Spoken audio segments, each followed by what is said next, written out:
Il-Kummissarju Angelo Gafà baqa' fommu magħluq meta mistoqsijek sejjaħx uffiċjali minn Kastilja jew mill-Partit Laburista wara li faqqa l-iskandlu tal-allegati voti mixtrija permezz ta' ID cards ta' persuni mejtin, skandlu li faqqa din il-ġimgħa wara rikors preżentat fil-qorti minn whistleblower.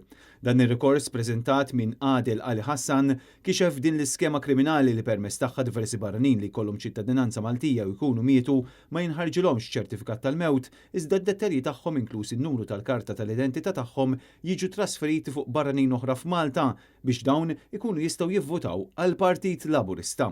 Ir-rikors iffirmat mill-avukati Jason Azzopardi u Chris Bużjetta jindika illi Adel jaf dettalji ta' somom ta' eluf kbar ta' euro illi tħallsu u għaddew mill-idejn biex dawn tal-aħħar jingħataw il-karta tal-identità Maltija bid-dritt tal-vot. Immedjatament mal li faqqa dan il-każ Net News kien bat sensiela ta' domandi lill-Kummissarju Gafà, iżda għalkemm wieġeb lura wara 3 ijiem fit-tweġiba tiegħu ma qalilniex jekk sejjaħx lil xi ħadd minn Identity Malta jew jekk interrogax lil persuni mill-Uffiċċju tal-Prim Ministru. Il-Kummissarju qalilna biss li dawn l-allegazzjonijiet qatt ma kienu ġew għall-attenzjoni tiegħu qabel u immedjatament għamel kuntatt ma' wieħed miż-żewġ avukati li ffirmaw ir-rikors.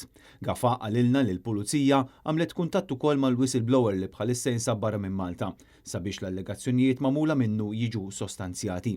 Interessanti l-fatt li skont il-Kummissarju il-Pulizija kelmet persuna waħda biss illi qalet li dawn kienu allegazzjonijiet infondati. Il-Kummissarju ma tax dettalji kemm hemm persuni implikati f'dan l-iskandlu u jekk hux se jissokta bl-investigazzjonijiet.